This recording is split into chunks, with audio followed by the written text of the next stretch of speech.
नमस्कार, स्वागत है आपका इंडिया न्यूज़ इन खबर में और मैं हूं मनोज कुमार। चंद्रयान मिशन 2 इसको लेकर भारत के साथ साथ पूरे विश्व की निगाहें इस पे लगी हुई हैं, टिकी हुई हैं कि विक्रम लैंडर से कब संपर्क स्थापित हो पाता है। क्योंकि वक्त भी काफ़ी कम है, लेकिन एक खुशखबरी, एक शुभ संकेत मिलना शुरू हो गया है वहाँ से। चूँकि पृथ्वी दिवस 14 दिनों का जब समाप्त हो जाएगा तो 20 और 21 सितंबर से चांद पे अंधेरा हो जाएगा, रात हो जाएगी वहाँ पे। उसके पहले ये जो बचा हुआ 10 दिन है ये काफ़ी महत्वपूर्ण हो जाता है। तो अब इसरो के सहयोग में जो दुनिया के सबसे बड़ी अंतरिक्ष एजेंसी है नासा के वैज्ञानिक भी उतर चुके हैं। और नासा ने जो बताया है, जो संकेत दिया है, एक अंतरिक्ष यात्री जो काफ़ी मशहूर अंतरिक्ष यात्री हैं नासा के और जिनका नाम स्कॉट टिल्ले बताया जा रहा है, उन्होंने संकेत दिया है कि नासा ने अपनी रेडियो फ्रीक्वेंसी से हेलो का संदेश भेजा है विक्रम लैंडर के पास। हालांकि वहां से कोई अभी जवाब तो नहीं मिला है, लेकिन संदेश एक भेजा गया है और बहुत संभव है कि शायद उस फ्रीक्वेंसी को विक्रम लैंडर पकड़ ले, उसको कैच कर ले। चूँकि इसरो ने अभी स्पष्ट किया था कि लैंडर विक्रम से संपर्क 2.1 किलोमीटर पहले नहीं टूटा था, बल्कि 335 मीटर पहले टूटा था और सॉफ्ट लैंडिंग कराने की कोशिश हो रही थी, लेकिन सॉफ्ट लैंडिंग में सफलता नहीं मिली थी और हार्ड लैंडिंग हुई थी। क्योंकि काफ़ी जो सरफेस है, जो चट्टानें हैं, काफ़ी कठोर है वहाँ पे। और इसरो के वैज्ञानिकों ने कहा है कि जिसकी वजह से विक्रम लैंडर थोड़ा सा झुक गया है, चूँकि काफ़ी हार्ड लैंडिंग उसकी वहाँ पे हुई थी और फिलहाल वो गतिहीन दशा में पड़ा हुआ है। तो इसी उसके मूवमेंट को पकड़ने के लिए अभी नासा के वैज्ञानिक भी इसरो के वैज्ञानिकों के साथ अब जुट गए हैं और नासा ने इसका संकेत दिया है कि 10 दिनों के भीतर बहुत संभव है कि उसे संपर्क स्थापित कर लिया जाएगा।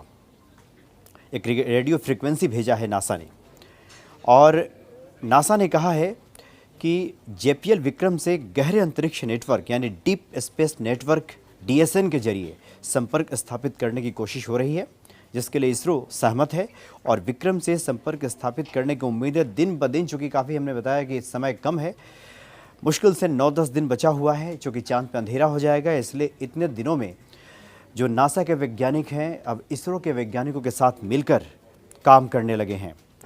चूँकि स्कॉट टिल्ले ने इस बात की पुष्टि की है, जो अंतरिक्ष यात्री हैं और नासा के कैलिफोर्निया स्थित जो DSN स्टेशन है वहाँ के लैंडर को रेडियो फ्रीक्वेंसी भेजी है।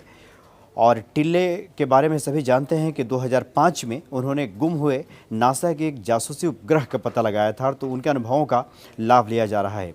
तो लैंडर को सिग्नल भेजने पर चांद रेडियो रिफ्लेक्टर के तौर पे काम करता है और उस सिग्नल के एक छोटे से हिस्से को वापस धरती पर भेजता है, जैसे कि 8 लाख किलोमीटर की यात्रा के बाद डिटेक्ट किया जा सकता है। तो चूँकि ऐसे ही प्रोसेस है और बहुत संभव है कि जो यहाँ से संदेश भेजा गया है उसका जवाब मिले। और बुधवार को इसरो ने बताया था कि उसका लैंडर विक्रम से संपर्क चंद्र सतह से 2.1 किलोमीटर पहले नहीं, बल्कि जैसा कि मैंने कहा 335 मीटर पहले टूटा था।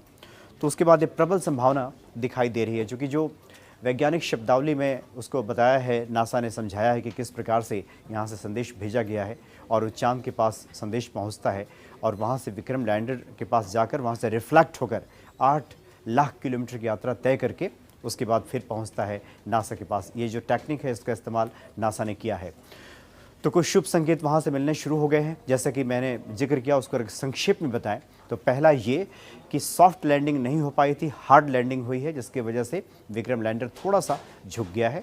दूसरा, वो गतिहीन अवस्था में है, जो कि स्पीड उसकी काफ़ी कम हो गई है, ये संकेत वहाँ से मिला है। और तीसरा, जो नासा ने हेलो का संदेश वहाँ पे भेजा है, तो बहुत संभव है कि वहाँ से रिफ्लेक्ट होकर के विक्रम लैंडर के पास से जल्द ही नासा के वैज्ञानिकों के पास मिल जाए। उसके बाद फिर आगे की कार्रवाई वो करेंगे और बहुत संभव है कि विक्रम लैंडर से संपर्क स्थापित हो जाएगा। तो काफ़ी दिनों के बाद यानी 7 सितंबर के बाद ये एक शुभ संकेत, एक शुभ समाचार कह सकते हैं कि नासा और इसरो के वैज्ञानिकों ने दिया है। फिलहाल इतना ही, नमस्कार। इन खबर चैनल को सब्सक्राइब करें और बेल आइकन दबाना ना भूलें।